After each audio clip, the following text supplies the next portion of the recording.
आज हम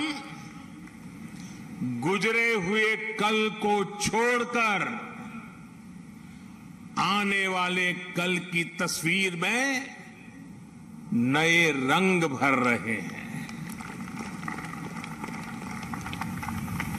आज जो हर तरफ ये नई आभा दिख रही है, वो नए भारत के आत्मविश्वास की आभा है।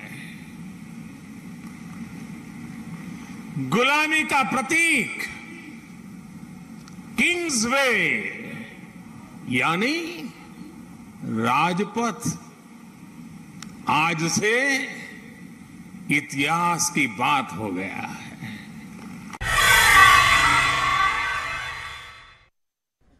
आने वाले 25 साल के लिए हमें उस 5 पंच प्राण पर अपनी शक्ति को केंद्रित करनी होगी, अपने संकल्पों को केंद्रित करना होगा, अपने सामर्थ्य को केंद्रित करना होगा और हमें उन पंच प्राण को लेकर के 2047 जब आजादी के 100 साल होंगे, आजादी के दीवानों के सारे सपने पूरे करने का जिम्मा उठा करके चलना होगा।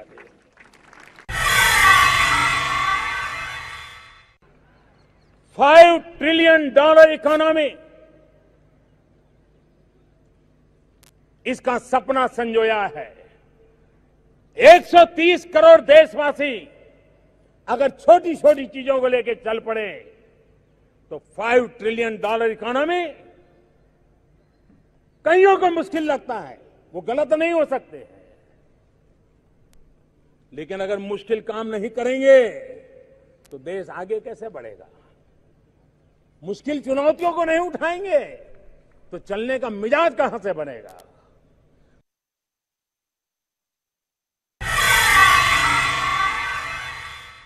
यूपी में यातायात के आधुनिक साधनों के लिए जितना काम हुआ उससे ज्यादा काम आज हो रहा है। मैं आपसे पूछ रहा हूं, हो रहा है कि नहीं हो रहा है? हो रहा है कि नहीं हो रहा है? आंखों के सामने दिख रहा है कि नहीं दिख रहा है? बुंदेलखंड एक्सप्रेसवे से चित्रकूट से दिल्ली की दूरी करीब करीब 3-4 घंटे कम हुई है, लेकिन इसका लाभ इससे भी कहीं गुना ज्यादा है।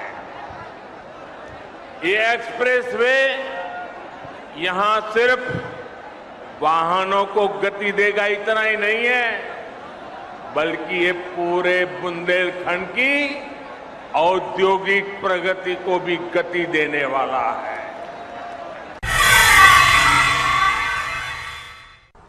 21वीं सदी का नया भारत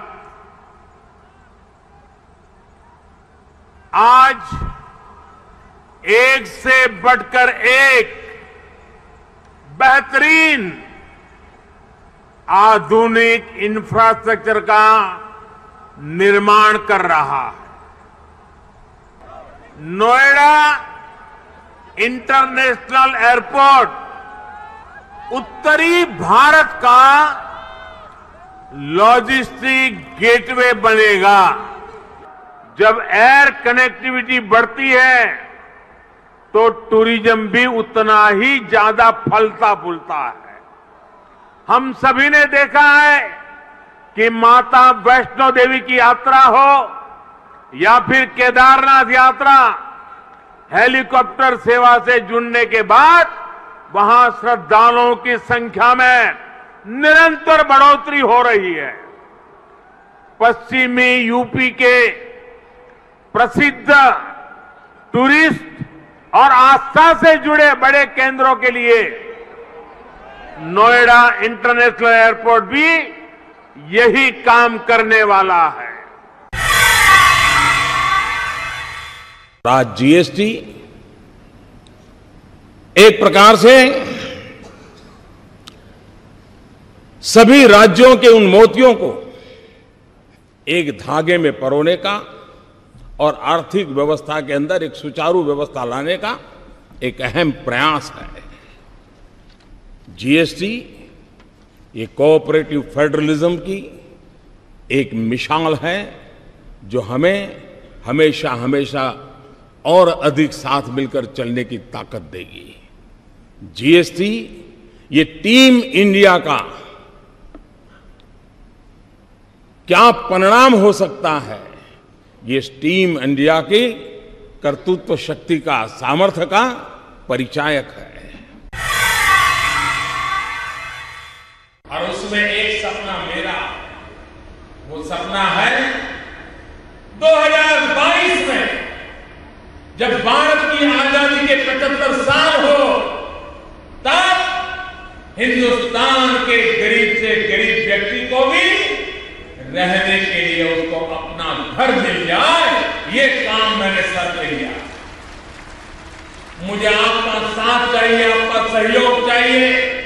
और उसी के सिलसिले में आज हजारों चंडीगढ़ वासियों को हाउसिंग स्कीम के अंतर्गत मकान देने का मुझे सौभाग्य मिला। गरीब, किसान, श्रमिक, मध्यम वर्ग का जीवन, माताओं बहनों का सम्मान, ये सब आसान बनाने की दिशा में हम काम कर रहे हैं। इन दोनों पर साथ चलते हुए इस बार केंद्र सरकार ने जो बजट पेश किया है उसमें भी अनेक बड़ी योजनाओं का ऐलान किया गया है। ऐसे किसान परिवार जिनके पास 5 एकड़ से कम जमीन है, उनके लिए पीएम किसान सम्मान निधि नाम की योजना बनाई गई है। ये महोत्सव है विश्वास को विद्यमान से जोड़ने का, नर को नारायण से जोड़ने का, लोक को आस्था से जोड़ने का, वर्तमान को अतीत से जोड़ने का और स्व को संस्कार से जोड़ने का। आज के इस ऐतिहासिक पल युगों युगों तक, दिगंत तक भारत की कीर्ति पताका फहराते रहेंगे। आज का ये दिन करोड़ों राम भक्तों के संकल्प की सत्यता का प्रमाण है। आज का ये दिन सत्य, अहिंसा, आस्था और बलिदान को न्याय प्रिय भारत की एक अनुपम भेंट है। संकरे रास्तों की वजह से दर्शन के लिए जो घंटों तक का इंतजार करना पड़ा था, जो परेशानी होती थी, वो भी अब कम होगी। पहले यहां जो मंदिर क्षेत्र केवल 3000 वर्ग फीट में था, वो अब करीब करीब 5 लाख वर्ग फीट का हो गया।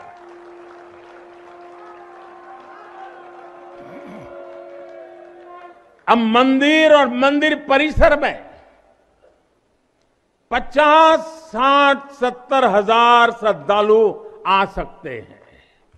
यानी पहले मां गंगा का दर्शन स्नान और वहां से सीधे विश्वनाथ धाम, यही तो है। हर हर महादेव। शुरुआत से इस काम पर हम लगे थे। करीब 6-7 साल तक बहुत ब्रेनस्टॉर्मिंग हुआ, हर स्तर पर हुआ। गांव के शिक्षकों के बीच हुआ, गांव के स्टूडेंट्स के बीच हुआ, शहर के शिक्षकों के बीच हुआ, शहर के स्टूडेंट्स के बीच हुआ।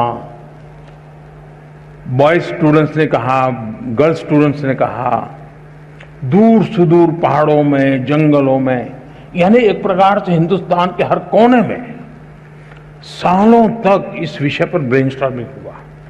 उस सब के जिस तैयार किए गए और देश के बहुत ही अच्छे विद्वान, और वो भी आज के युग को ध्यान में रखते हुए जो लोग साइंस और टेक्नोलॉजी से जुड़े हुए थे, ऐसे लोगों के नेतृत्व में इसकी विशद चर्चाएं हुई।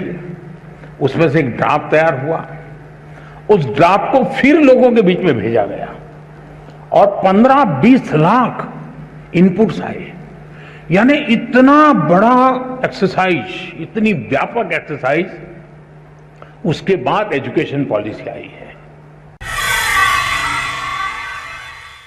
सामान्य श्रेणी के गरीब युवाओं को शिक्षा और सरकारी सेवाओं में 10% आरक्षण नए भारत के आत्मविश्वास को और बढ़ाने वाला है। ये सिर्फ आरक्षण नहीं है, बल्कि उन युवा आकांक्षाओं को नया आयाम देने की कोशिश है। इस सरकार की पहचान है, हम समस्याओं के टालते भी नहीं हैं, हम समस्याओं को टालते भी नहीं हैं और न ही हम समस्याओं को पालते हैं। अब समस्याओं को टालने का भी वक्त नहीं है, अब समस्याओं को पालने का भी वक्त नहीं है।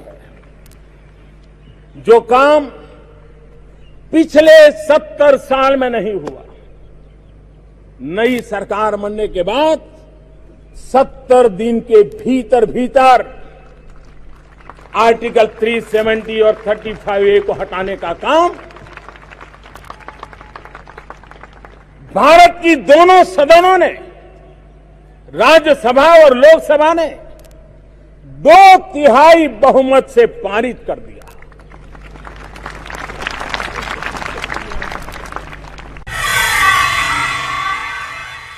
हमारी मुस्लिम बेटियां, हमारी बहनें, उनके सर पर 3 तलाक की तलवार लटकती थी।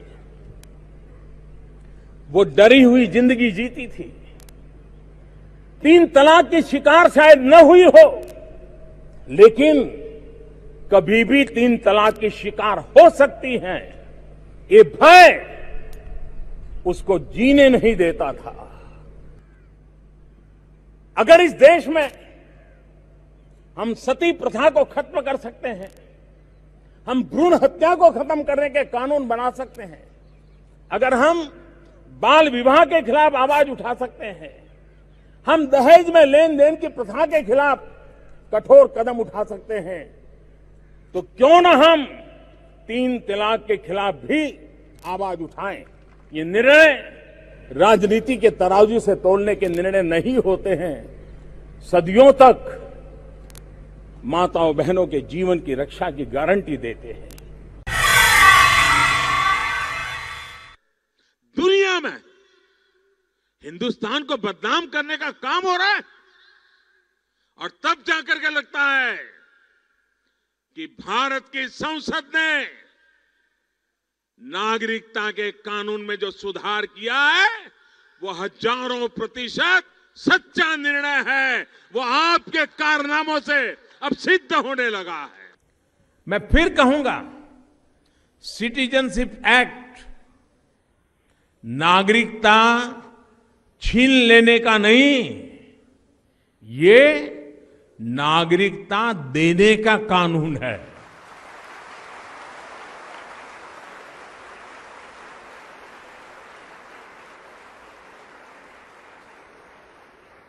और सिटीजनशिप अमेंडमेंट एक्ट, उस कानून में सिर्फ एक संशोधन है।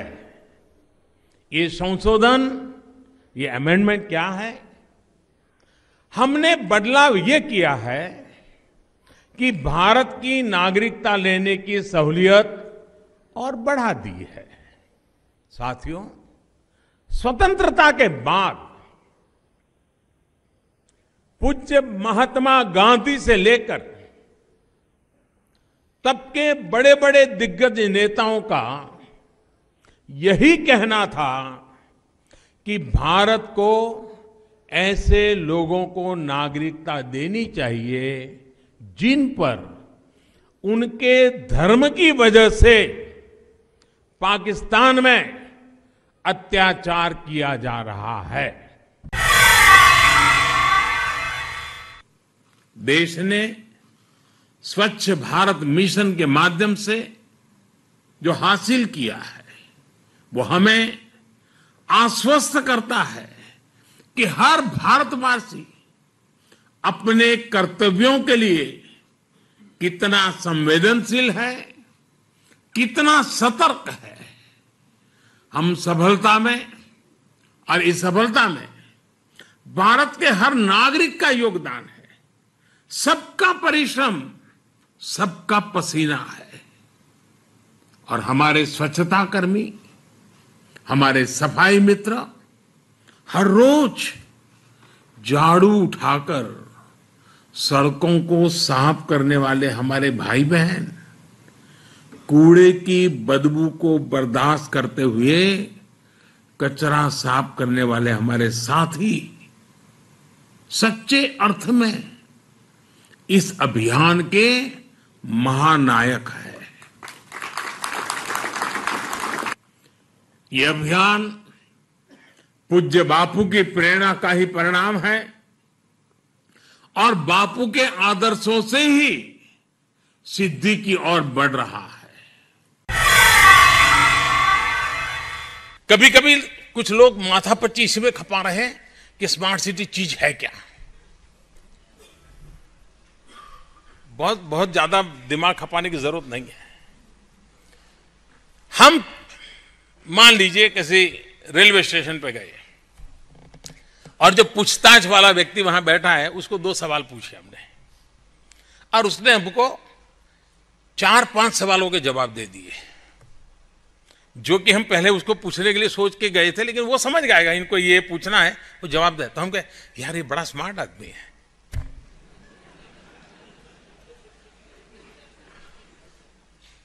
मेरी आवश्यकता से भी वो एक कदम आगे हैं। मेरे हिसाब से यही स्मार्ट सिटी है कि नागरिकों की जो आवश्यकता है उससे 2 कदम आगे चले।